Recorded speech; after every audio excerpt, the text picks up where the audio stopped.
viewing this sa inyong Facebook account, paki-follow na rin at like yung ating Facebook page. So I'll give you 5 things na kailangan nyo munang pag-isipan, i-realize bago kayo mag-decide na magpa-ceramic coating. Kasi ang ceramic coating, although ilang beses kong sinasabi, it's a form of protection para sa mga sasakyan natin. Pintura ng sasakyan and even sa plastics, pwede rin namang hindi para sa'yo. So number 1, kilalanin ang motor mo. Maraming ceramic coating sa atin na, sobrang luma na.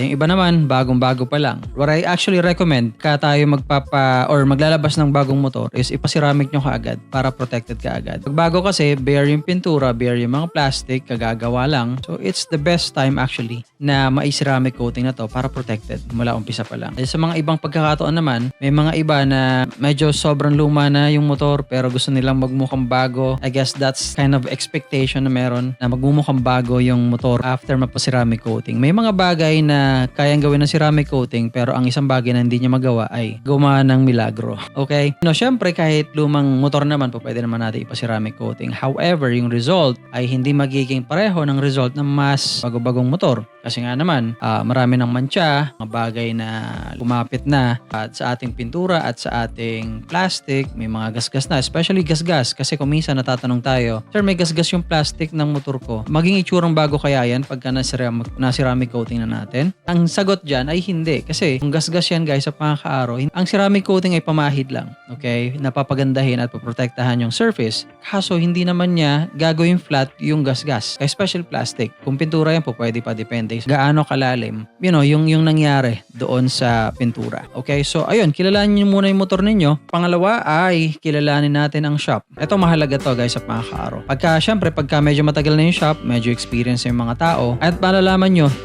makikilala nyo yung isang shop pagka, syempre, merong Facebook page, scroll down para makita nyo mga gawa nila, para lang may idea kayo anong klaseng ceramic coating or detailing shop sila. Kaya mahalaga yan kasi, ayun, yung ibang shop, although normally pagka mataas magpresyo, medyo matagal na yan kasi medyo expert na yung mga gumagawa. However, hindi siya ganon sa lahat ng pagkakataon tama. Pero yun, kilalanin nyo kasi nga, ang ceramic coating, importanteng maganda ang pagkakalagay kasi pagka pumalpak, gaya ng nagtanong sa ating kahapon, pagsisihan mo at baka kontakin nyo na naman ako dahil ako yung hihingan nyo ng troubleshooting procedure.